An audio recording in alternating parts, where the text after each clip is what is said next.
Where was I? There was once a ferocious two-headed sea serpent. Mildred was its name. Or was it Monstro?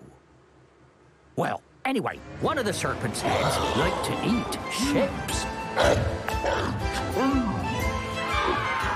But the other head liked to eat fish.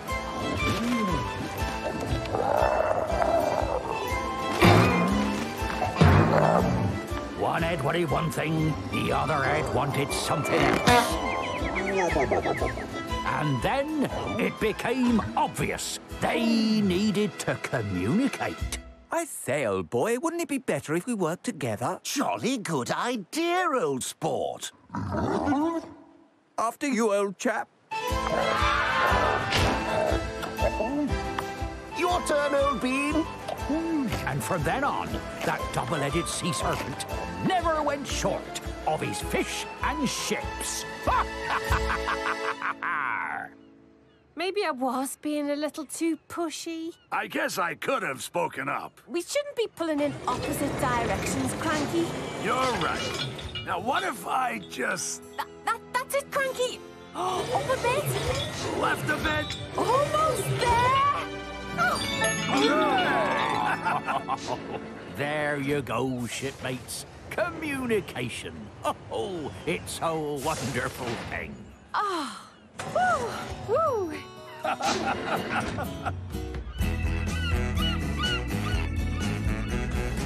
Thanks to Salty's story, Cranky and Carly learned about working together and pulling in the same direction.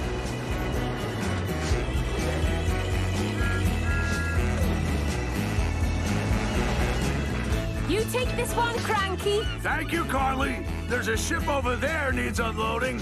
No problem, Cranky. Two cranes working in perfect harmony. Don't you mean 3 cranes?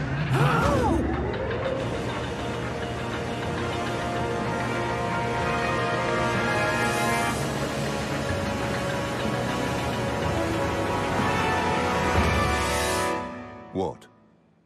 So now you speak? You've been standing there silent all these years, Big Mickey, and you've never said a single word. Well, you've never said a single word to me either. Communication? Just like I was saying. Welcome to the team, Big Mickey. You 3 cranes will be just like those 3 musketeers. All for one, and one for all!